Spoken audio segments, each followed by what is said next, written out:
neste momento, que possamos tranquilizar os nossos corações e mantermos a nossa elevação em sintonia com os benfeitores desta casa e com Jesus, nosso Mestre amado, para que tudo transcorra dentro de paz, de harmonia, dentro de aprendizado, na busca por melhorias morais e espirituais.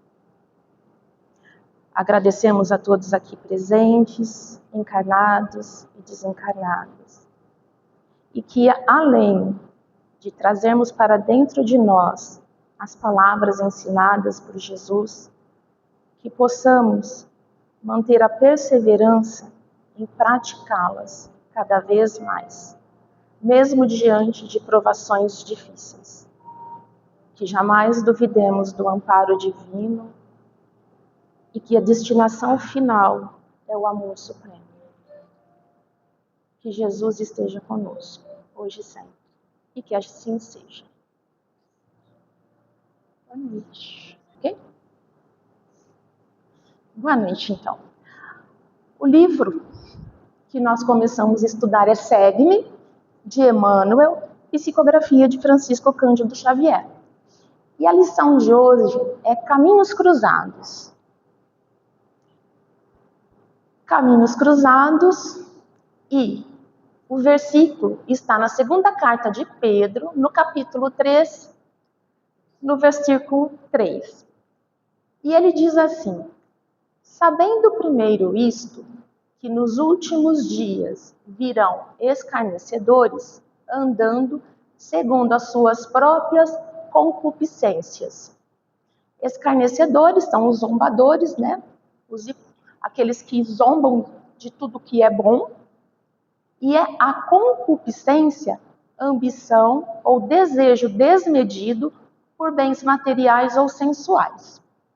Mas eu vou começar com o título primeiro. Caminhos Cruzados.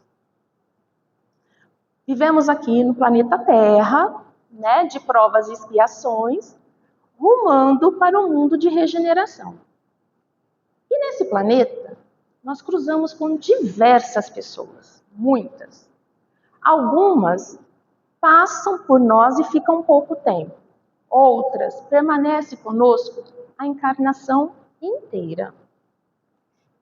E dentre as pessoas que cruzam o nosso caminho, a grande maioria está mais ou menos, em termos de moralidade, no mesmo nível que nós. Outras, um pouquinho mais adiantadas, porque talvez possuam mais encarnações do que nós, talvez porque tenham mais vivência, mais experiência, mais maturidade espiritual. E outras, um pouquinho abaixo de nós. Pelas mesmas razões, menos amadurecimento espiritual, talvez uma quantidade menor ainda de encarnações, nós não sabemos. Mas elas estão aí, entre nós. E por que será que essas pessoas cruzam os nossos caminhos? Qual será a função delas? É o que nós vamos ver. E Pedro disse assim: sabendo primeiro isto, que nos últimos dias virão escarnecedores, andando segundo as suas próprias concupiscências, o que eu entendi? Eu trouxe para o dia que nós estamos vivendo hoje, esse período de transição planetária, onde está tudo muito exacerbado, tudo muito aquecido, ânimos exaltados, pouquíssima paciência e muita violência. Então, nesses últimos dias, que são esses de agora, o que nós encontramos, assim, em grande quantidade? Os escarnecedores. Os que zombam, os que não acreditam, os que não entendem, os que não querem buscar. E eles estão entre nós, cruzando os nossos caminhos. E por que será que eles estão aqui, cruzando os nossos caminhos? E além deles serem zombadores, eles têm um apego muito grande à matéria, à vida física. Para eles ainda, isso é o que importa. E vivem também muito na sensualidade, na busca por prazeres imediatos. E quanto mais imediato, mais se busca.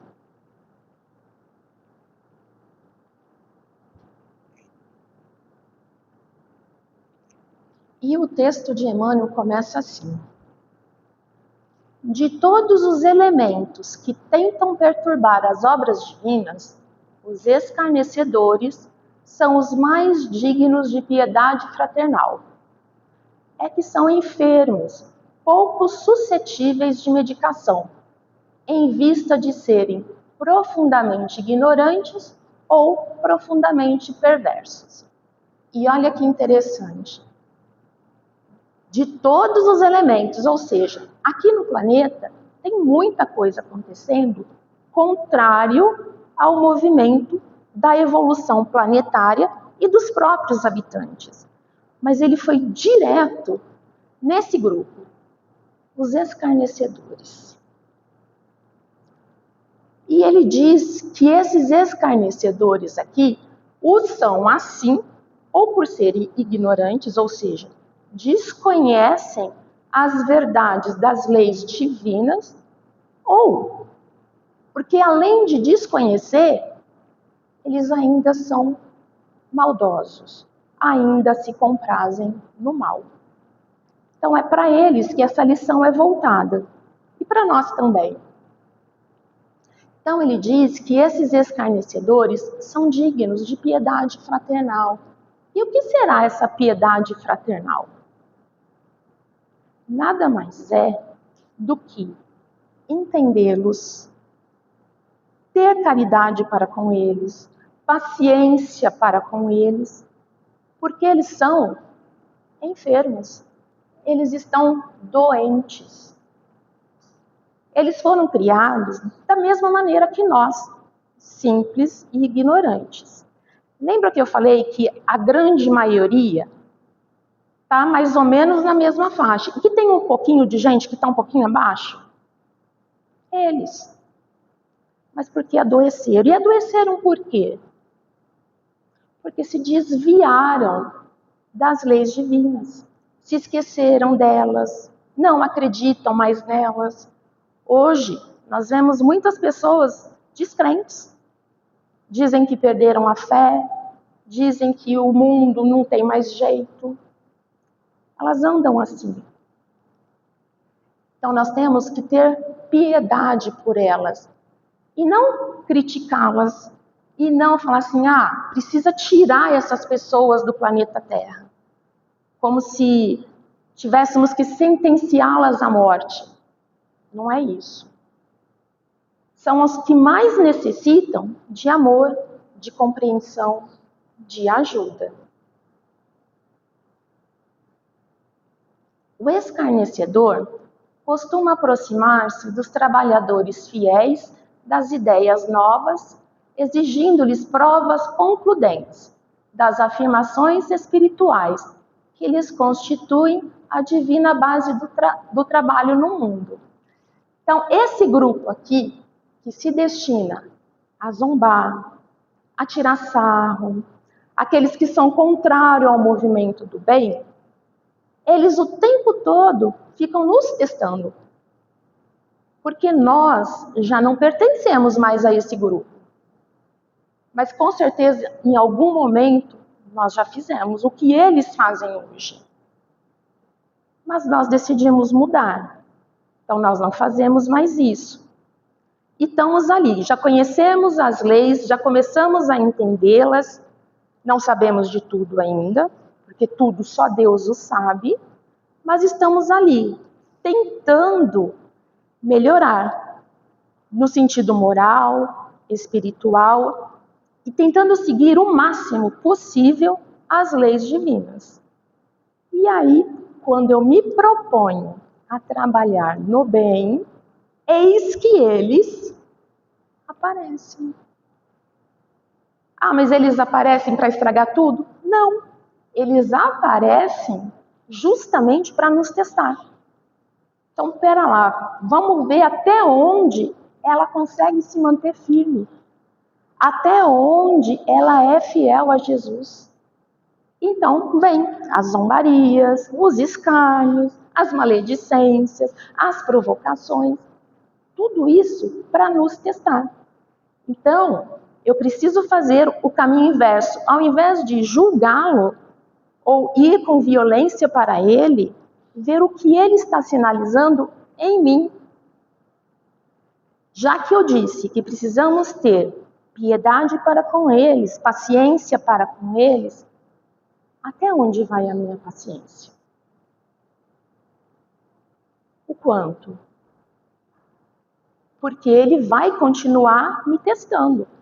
Ele está doente, ele está enfermo, ele não sabe fazer diferente. Ele só conhece, por enquanto, esse caminho. E eu? O quanto eu conheço de mim?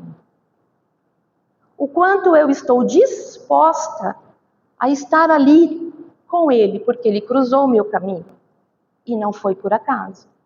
Porque sabemos que dentro da harmonia divina, o acaso não existe. E quanto mais... Opa! Funcionou. Voltei. Então, eles vão se aproximar de nós e vão exigir provas. E nós vamos ver que tipo de provas são essas. E eles querem provas aqui nas afirmações espirituais. E quais serão as afirmações espirituais que nós seguimos?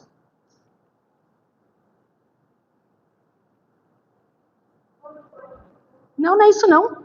É a água. Que eu já nem sei mais onde está. Tinha um copo, não tem mais. Depois eu pego outro. Não, Lúcia, não precisa. Deus. Deus acima de tudo. Então nós já entendemos que Deus é o Pai criador de tudo que existe no universo. E tudo é regido por Ele. Então não existe desequilíbrio, não existe injustiça, não tem erro dentro das leis divinas. Está tudo certo. Tudo certinho. Imortalidade da alma. Sabemos que o que vai embora, como a Vera disse, é corpo físico. Espírito e perispírito continuam. Então, eu não vou deixar de existir nunca. Uma vez criada, é para sempre. Reencarnação. Reencarnamos diversas vezes. E o motivo nós já sabemos. É só através da reencarnação, através desse mundo material, é que a gente consegue evoluir. É aí, nas reencarnações, que nós vamos corrigindo as falhas que cometemos conosco e com os outros, as nossas imperfeições, as nossas vaidades, através da reencarnação. Ah, mas não se aprende nada lá no mundo espiritual? Aprende. Aprendemos lá e praticamos aqui. Comunicabilidade dos espíritos. Sabemos que é possível comunicarmos com aqueles que já se foram. Mas lembrando que o telefone toca de lá para cá. São eles que entram em contato conosco. Nós já sabemos disso. Lei de causa e efeito. Sabemos que somos responsáveis pelas nossas atitudes. E que tudo que fazemos tem uma reação. Se eu faço coisas boas, eu vou receber de volta coisas boas. Porém, se eu faço o contrário, é o contrário que eu vou receber. Ah, mas o outro me provocou. Ele foi o seu estímulo. Você poderia, por exemplo, respondê-lo com amor ou com violência. Se você responde com violência, é isso que você vai receber de volta. E não adianta reclamar. Ah, mas ele fez. Ele é responsável por aquilo que ele fez. Aí é da conta dele. Mas o que eu faço ou deixo de fazer é da minha conta. Pluralidade dos mundos habitados. Sabemos que não somos os únicos. Não somos a última bolacha do pacote. Existem milhões de mundos. E só não presta atenção quem não quer. Que é o que acontece com nossos amiguinhos. Por isso que eles ficam ali nos testando. Aí Emmanuel disse o seguinte: é interessante, porém, observar que pedem tudo, sem se disporem a dar coisa alguma. Então eles estão sempre nos cobrando, sempre nos exigindo. Ah, então tá, se você acredita em Deus, se Deus existe, onde está Deus? Cadê o meu ente querido que faleceu e não veio conversar comigo? Eu nunca mais o vi. Então eles vão cobrando. Mas eles cobram, mas não estão dispostos a darem nada em troca. Eles só querem receber. Ainda mesmo assim, recebendo, ainda refutam. Não acreditam. Querem provas da verdade. Contudo, não abandonam as cavernas mentais em que vivem. Usualmente, nem mesmo para vê-las. Então ele está tão cristalizado naquela ideia dele de que as verdades que estão aí não existem, que ele vai criando prisões para ele mesmo.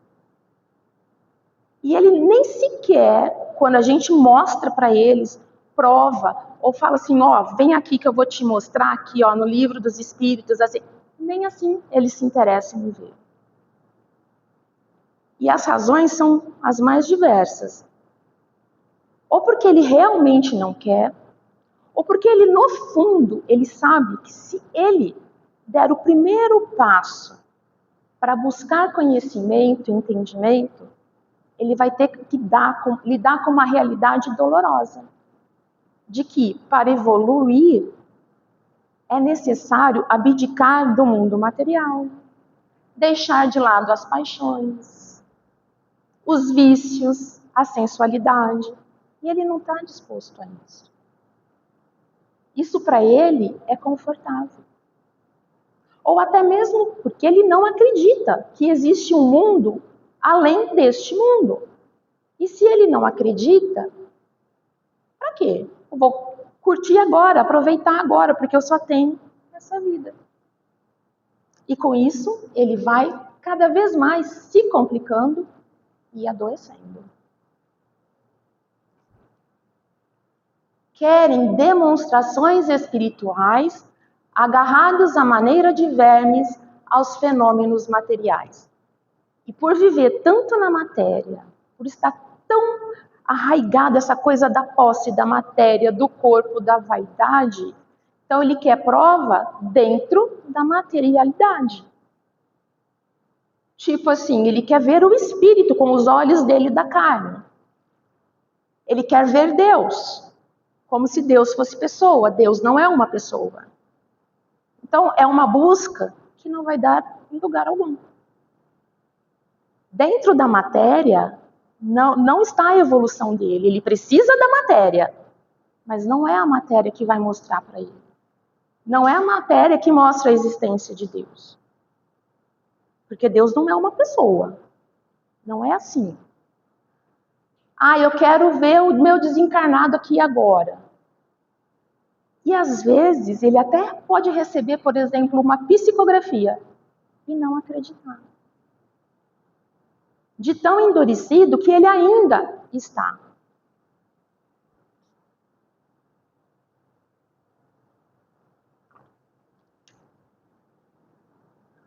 Se alguém quiser completar alguma coisa, fica à vontade.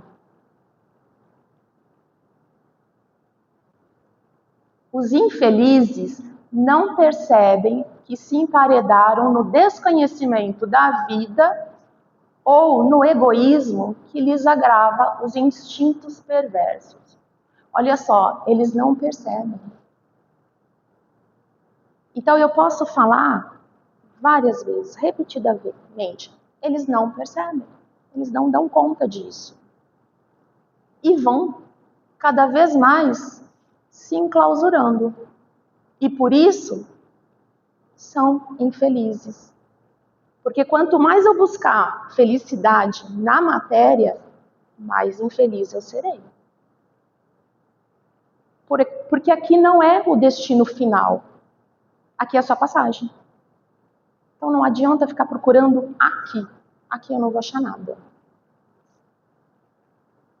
Então ele não desconhece as verdades da vida e por isso ele é cheio de egoísmo, de orgulho, de vaidade. E isso o que acontece? Agrava os instintos mais perversos. Então quanto menos eu sei, quanto menos eu busco, mais egoísta eu sou, mais impaciente eu sou, mais intolerante eu sou. Menos eu me toco com a deficiência, a dificuldade do outro. Não estou nem aí para ele. O que importa sou eu. Eu é que importa. E nesse ritmo, eles tocam a rir nos caminhos do mundo, copiando os histriões da irresponsabilidade e da indiferença. Esses histriões são como... seria como os bobos da corte, sabe? Que estão ali só para divertir, encenar um personagem, para distração. E no sentido pejorativo, são farsantes e hipócritas. E por serem assim, lembramos que a cada um segundo suas obras. Porque temos o nosso livre-arbítrio. Todos nós temos. Independente do nosso grau evolutivo, todos nós temos. Então, aqui, nessa materialidade, nessa sensualidade, eles já estão recebendo aquilo que eles merecem. Então, quando desencarnar, não adianta achar assim, eu desencarnei, então eu vou chegar lá e vou ser muito bem recebido. Não. O que você fez aqui? Você zombou, você criticou, você escarneceu e acha que vai ser recebido lá pelos anjos tocando harpa para você? Não vai. Não vai. Zombam de todas as reflexões sérias, mofam de todos os ideais do bem e da luz, movimentam nobres patrimônios intelectuais no esforço de destruir e, por vezes, conseguem cavar fundo o abismo onde se encontram. Então, tudo que é sério, para eles, é motivo de riso, de galhofa. Ridicularizando todos os ideais do bem e da luz. E olha só, eles são ignorantes em termos de leis divinas. Isso não quer dizer que eles sejam burros, não são. Eles são muitíssimo inteligentes. E gastam todo o patrimônio intelectual que eles possuem para destruir o trabalho no bem. E nisso eles vão cada vez mais se afundando no abismo, cada vez mais se emparedando. É assim que eles vivem. No livro Aconteceu na Casa Espírita, relata muito bem como que esses espíritos perversos, como que eles articulam para poder destruir toda uma casa espírita, para atrapalhar todo um projeto no bem. E se nós não estivermos vigilantes, atentos, firmes nos nossos propósitos, a gente cai.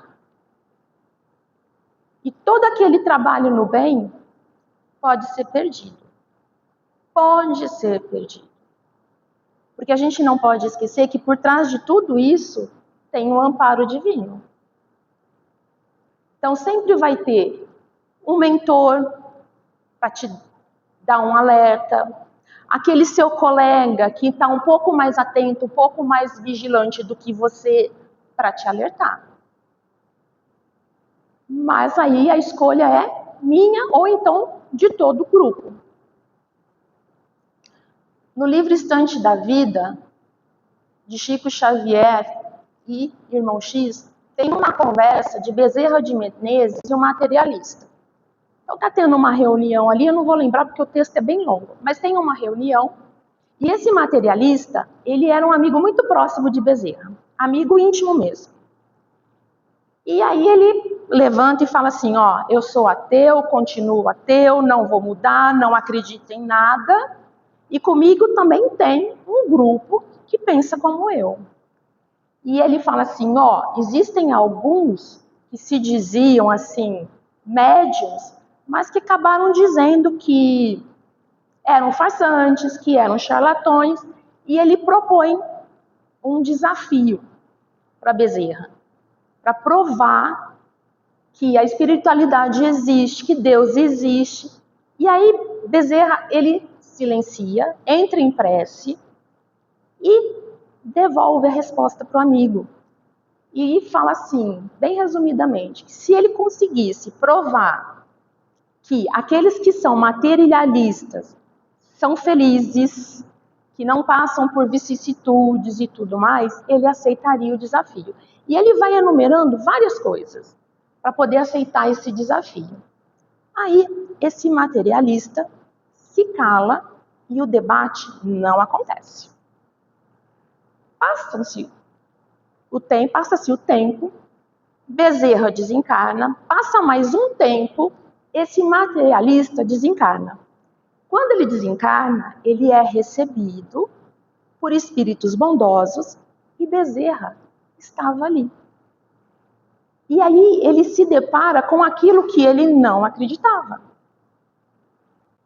Ele recebeu socorro, o amparo espiritual, o amigo dele estava ali. E aí eles vão ter uma conversa e Bezerra vai explicar tudo para ele. E finalizando, ele fala, né, que Bezerra o tempo todo esteve certo, ele errado.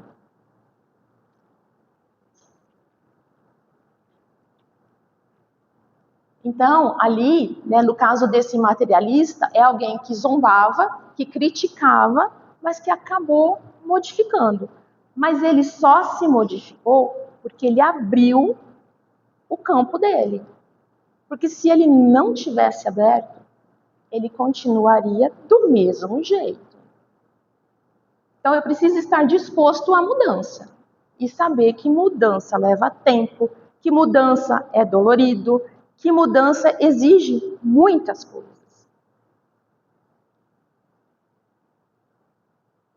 A sugestão de Emmanuel. Os aprendizes sinceros do Evangelho devem, todavia, saber que semelhantes desviados andarão na terra segundo as próprias concupiscências. São folhas conscientes do mal que só a misericórdia divina poderá transformar ao sublime sopro de suas renovações. O que Emmanuel quer dizer com tudo isso? Dá para tirar muita, mas muita coisa daqui. Então, ó, já que eu estou aqui caminhando no Evangelho, eu tenho que estar consciente de que eles também têm o direito de estar aqui e que vão cruzar os nossos caminhos, que vão nos testar para ver se a gente realmente é fiel. Mas, ó, eles vão continuar do jeito que eles são. E eu preciso entender e respeitar. Que ainda não é o momento dele, ele não está pronto. Falta maturidade, falta vontade, falta muita coisa nele ainda. Como assim um dia faltou em mim também. São folhas conscientes do mal, ou seja, eles sabem, no fundo, eles sabem que eles estão errados, eles sabem disso. Porque todas as leis divinas estão gravadas no nosso inconsciente. Então, lá no fundo, ele sabe. Ele só não despertou, mas ele sabe. E olha só, a misericórdia divina poderá transformar. Eu não vou transformar, eu não transformo o outro. Eu não mudo nada no outro. O outro precisa querer. Eu posso estar ali para ajudar, para amparar, para tentar direcionar, mas mudá-lo. E esses que são muito, mas muito embrutecidos, só Deus. Porque Deus conhece o íntimo de cada um e sabe direitinho o que aconteceu com eles, por que eles enveredaram por esses caminhos. Eu, dentro da minha imperfeição, não sei. Eu sei julgar, eu sei criticar. De vez em quando eu sei acolher, ainda mesmo assim eu seleciono quem eu quero acolher. Jesus pede para que a gente acolha todo mundo, mas nós ainda não conseguimos fazer isso. Eu seleciono quem eu quero acolher e até onde eu vou acolher. Eu também boto um limite. Ó. Se você começar 3, 4 vezes, dá trabalho, não quero mais não. Vou largar a mão de você. Nós ainda somos assim. E já que tenho que deixar na mão de Deus, mais um teste para nós. Será que eu realmente confio em Deus?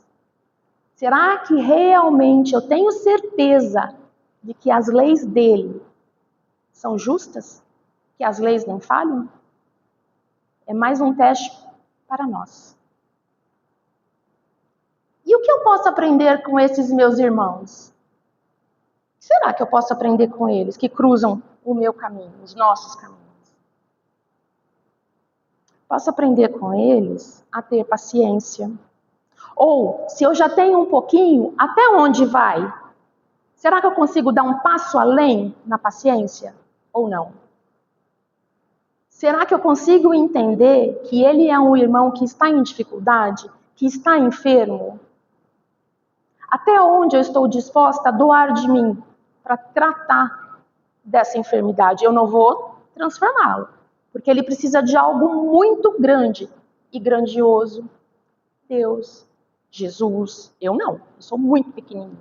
Eu não dou conta nem de mim. Quem dirá do outro? Eles mudarão quando despertarem. Afinal de contas, o progresso é para todo mundo. Eles vão acordar. Mas quando? No tempo certo. Não é no meu tempo. Não é na hora que eu quero. É no tempo certo. E o tempo certo, só o Pai sabe. Nós não sabemos. De que jeito vai se dar esse despertar? Também não sabemos. Eu estava me perguntando, será que eu lembro? E não lembrei, viu, gente? Não lembrei. Quando foi que eu despertei? Eu não lembrei. Olha o tamanho da minha distração. Eu não lembrei.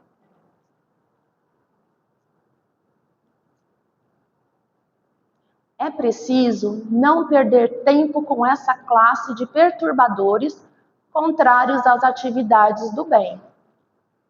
Por que não perder tempo? Porque ainda não é hora. Eles não dão conta. E aí, se eu ficar insistindo com eles ali, eu vou estar desperdiçando um tempo preciosíssimo, vou estagnar na minha própria evolução, porque eu vou estar insistindo em algo, em alguém que não vai, porque ainda ele não quer. Poderia estar investindo no outro que já tem uma brecha ali, ele já deu uma abertura para que eu possa conversar com ele sobre como é a verdadeira vida. Posso ali com aquele meu irmão fazer um convite para vir até a casa espírita, ouvir uma lição do Evangelho, ouvir a nossa lição. Então eu vou dedicar tempo para este. Ah, mas e o outro? Deus está cuidando dele. Ele não está sem amparo não, Deus está ali, está cuidando dele. Na hora dele, ele vai. Então, não perder tempo com ele. São expoentes, ou seja, profundos conhecedores do escárnio, condenados a receber as consequências dele. Lei de causa e efeito. Eles vão receber. Todos nós recebemos aquilo que plantamos. A colheita é para cada um.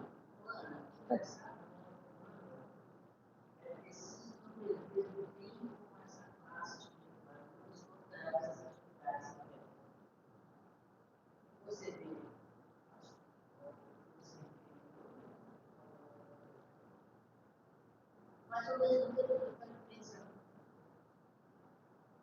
que mundo eu falando isso? Emmanuel. Porque eles já é uma classe de espírito que vieram com essa finalidade. Eles reencarnaram para evoluir e não estão conseguindo. Então, eles continuam Persistindo? persistindo no erro. Eles continuam recebendo, fazendo mal, porque eles continuam naquela mesma ideia de não querer conhecer. Né? Muitas vezes eles não sabem nem quem é Deus, não sabem nada. Nada. E o Emmanuel também está dizendo uma verdade absoluta. Por si mesmos já são bastante seculares. Então, porque eles próprios fazem com que a vida deles seja dessa São infelizes por eles mesmos. Não porque o outro os prejudicou. Eles se prejudicaram. Eles se enrolaram ali. Aqui no finalzinho? Então, se algum dia cruzarem-te o caminho, suporta-os com paciência e entrega-os a Deus. Então, tempo ao tempo. Porque não é o momento dele. Não adianta forçar a natureza. Não. Ó, um exemplo bem simples. Imagina a mãe ali com sua criança e a criança está lá, tem que fazer a sua tarefa de casa. Mas a criança já está cansada, ela está com sono, ela está com fome. Vai adiantar essa mãe ficar ali insistindo, esbravejando com essa criança para que ela termine a lição? Não vai. Então, dá uma pausa, a criança vai lá, toma um banho, relaxa o corpo, janta, se for o caso. Agora vamos. Então, assim, Deus é paciente. Ele não dá conta agora, ele não quer agora. Tudo bem. Não tem várias reencarnações? Se ele não deu conta nessa, ele terá uma nova oportunidade. Em vários mundos. Se não der certo aqui, porque nós sabemos que nem todos ficaremos aqui, vai ser em outro mundo. Mas oportunidades não faltarão. Uma hora ele vai despertar. Uma hora as vibrações de amor vão chegar até ele. E ele vai despertar. Então não vai adiantar nada eu querer colocar o evangelho goela abaixo dessa pessoa. Perda de tempo. É inútil. Não vai dar certo. Vai ficar ele bravo, eu vou ficar brava, a gente vai acabar se desentendendo, criando algo pior ainda. Não é? Aí eu cheguei a pensar até mesmo nas guerras que estão acontecendo. Porque estava ouvindo uma palestra do Haroldo, e aí assim, nossa, mas Deus permite tudo isso? Mas não foi Deus que criou a guerra. Foram os próprios homens. E eles entraram nessa enrascada e eles vão ter que sair disso. Mas o amparo tem, não está tudo jogado assim, Deus não está nem aí. Lógico que está. Mas são espíritos equivocados. Espíritos que talvez nunca tenham ouvido falar de Deus, não sabem nem o que é isso. Então, assim, parece que é o caos. Se nós pensarmos só no aqui e agora, é o caos mesmo. Mas não é só isso aqui. A lei da para punir que antigamente não havia. Não estava na legislação. Nós temos como exemplo espiritual sobre o legislador. Porque antigamente, há muito pouco tempo, há 20 anos atrás, não havia punição contra bullying, não havia estatuto do idoso, os maus tratos, verbalizados, os crimes, cargos idosos. Hoje, graças a Deus, a lei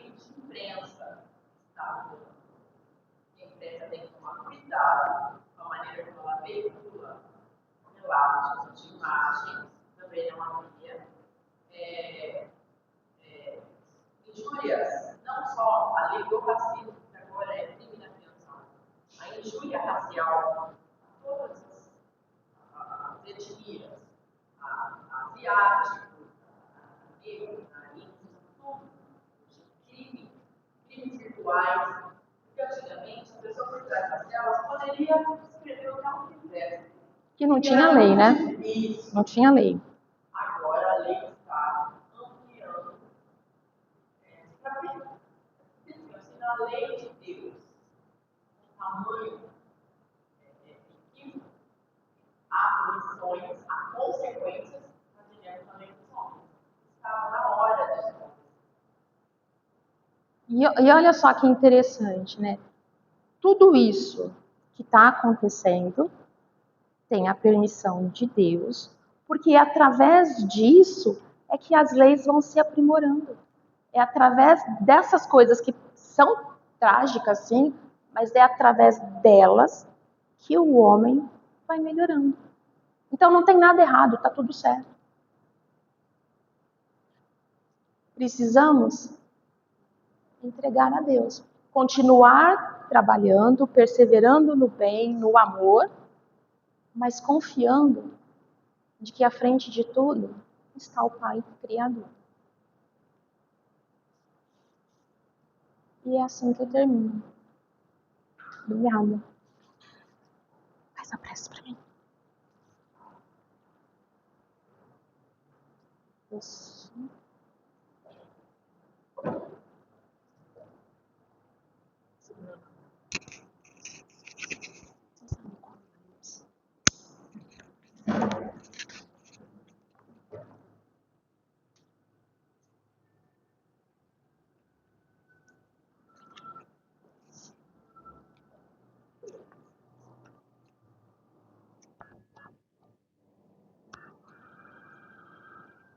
Senhor Jesus, espiritualidade amiga, tanto nos ampara. Somos agradecidos por esse momento bendito em que juntos nos unimos para melhor entender as leis de amor e caridade. Que consigamos, ó Mestre, compreender nas nossas atitudes diárias, nos nossos pequenos atos, os nossos erros cometidos, os nossos miasmas do passado, pois somos herdeiros de nós mesmos, responsáveis, diretamente e indiretamente, por todos aqueles que cruzam o nosso caminho. Sabemos, ó Pai, que somos herdeiros do bem que praticamos e também daqueles que não conseguimos evitar. Diante de todo esse ensinamento, de todas as suas palavras, rogamos o teu auxílio para que, na medida de nossa racionalidade, consigamos, nas atitudes diárias, melhor agir, melhor pensar, e que nos coloquemos no lugar de todos aqueles que muitas vezes pensam de uma outra forma, que agem de outra maneira, pois somos filhos do mesmo Pai, que roga pela nossa evolução maior na trilha do bem e do amor. Que tenhamos uma semana muito produtiva no bem. Que o Senhor nos ampare, nos guie e nos ilumine, hoje, agora e sempre. Que assim seja.